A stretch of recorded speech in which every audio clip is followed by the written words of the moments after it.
रात की ठंडी हवा खिड़की के आधे खुले पल्लों से अंदर आ रही थी। पर्दे हल्के हल्के हिल रहे थे और कमरे में एक अजीब सा सन्नाटा पसरा हुआ था, जैसे दीवारें भी किसी अनकहे सच की गवाह बन चुकी हों। सिया बिस्तर के किनारे बैठी थी। उसकी उंगलियां हल्के हल्के कांप रही थी और उसकी नजरें सामने सो रहे आरव पर टिकी थी। वही आरव जिसके लिए उसने अपना घर छोड़ा था, अपने सपनों को किनारे रखा था, अपने हर फैसले को उसके नाम कर दिया था। लेकिन आज उसे देखकर उसके दिल में ना मोहब्बत बची थी, ना शिकायत, बस एक गहरा खालीपन था, जैसे अंदर सब कुछ खत्म हो चुका हो। उसने बहुत धीरे से कहा, तुम मेरे थे, मगर कभी मेरे नहीं हुए। उसकी आवाज इतनी धीमी थी कि शायद हवा ने भी उसे सुनने से इनकार कर दिया। कुछ घंटे पहले ही उसकी जिंदगी का सबसे बड़ा सच उसके सामने आया था।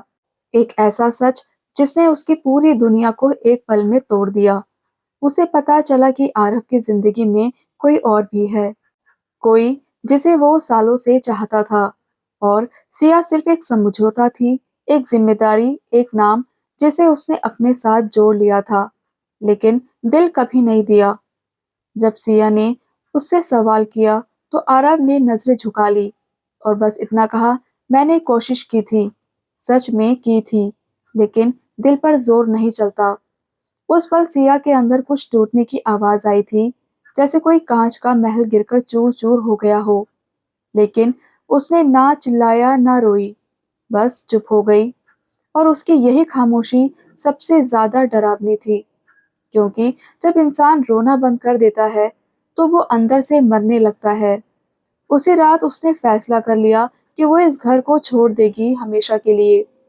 वो धीरे से उठी, अलमारी खोली, अपने कपड़े निकाले, लेकिन फिर रुक गई। उसकी नजरें उन कपड़ों पर ठहर गई। क्या सच में ये सब मेरा है? उसने खुद से पूछा, क्योंकि उस घर में उसकी कोई पहचान नहीं थी। हर चीज में आरव था, बस वो खुद कहीं नहीं थी। उसने बैग बंद कर दिया और बिना कुछ लिए जाने का फैसला किया, क्योंकि जहाँ रिश्ता अपना नहीं होता, वहां से कुछ ले जाना भी गलत लगता है। उसने आखिरी बार कमरे को देखा, वो दीवारें, वो तस्वीरें, वो पलंग, जहाँ उसने कभी अपने भविष्य के सपने देखे थे। लेकिन अब वहां सिर्फ टूटी हुई उम्मीदें बची थी। उसने धीरे से दरवाजा खोला और बिना कोई आवाज किए घर से निकल गई, जैसे वो कहीं वहां थी ही नहीं। सुबह जब आरव उठा तो उसे सब कुछ संभालने लगा, लेकिन कुछ ही पल में उसे एहसास हुआ कि कुछ मिसिंग है। उसने सिया को आवाज दी, सिया, लेकिन कोई जवाब नहीं आया।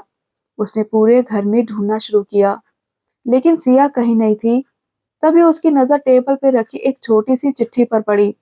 उसके हाथ कांप गए। उसने चिट्ठी खोली। मैं जा रही हूँ, इस बार हमेशा के लिए। तुमने कभी मुझे रोका नहीं, इसलिए इस बार भी मत रोकना। ये पढ़ते ही उसके दिल में एक अजीब सा दर्द उठा, जिसे वो समझ नहीं पा रहा था। उसने पहली बार उस खामोशी को महसूस किया जो सियार के जाने के बाद घर में फैल गई थी। दिन बीतने लगे, लेकिन वो खामोशी अब उसे काटने लगी थी। हर चीज में उसे सिया नजर आने लगी। रसोई में उसकी हंसी, बालकनी में उसकी चाय, कमरे में उसकी खुशबू, लेकिन सिया कहीं नहीं थी। उसे अब समझ आने लगा था कि सिया सिर्फ एक आदत नहीं थी, वो उसकी जिंदगी का वो हिस्सा थी जिसे उसने कभी समझा ही नहीं। उसने उसे ढूंढने की कोशिश की, उसके दोस्तों से, उसके पुराने ऑफिस में, हर जगह, लेकिन सिया जैसे हवा में घुल गई हो। दूसरी तरफ सिया ने एक छोटे से शहर में नई जिंदगी शुरू की। उसने एक छोटा सा कमरा लिया, एक नई नौकरी शुरू की, और सबसे जरूरी, उसने खुद को फिर से जीना सिखाया। शुरू में सब कुछ आसान नहीं था। रातों को वो टूट जाती थी, उसकी यादें उसे सोने नहीं देती थी, लेकिन हर सुबह वो खुद को संभालती और फिर से उठ खड़ी होती, क्योंकि इस बार उसने खुद को चुना था। महीनों बीत गए। सिया अब पहले वाली सिया नहीं रही थी।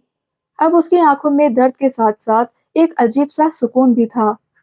एक दिन उसे एक अनजान नंबर से कॉल आया। उसने फोन उठाया। हेलो। दूसरी तरफ से कुछ पल खामोशी रही, फिर एक जानी पहचानी आवाज आई, सिया। उसकी सांसें एक पल के लिए रुक गई, लेकिन उसने खुद को संभाला। अब क्यों फोन किया? आरव की आवाज भर्रा गई। तुम वापस आ जाओ। सिया हल्के से हंसी। मैं वहां कभी नहीं थी।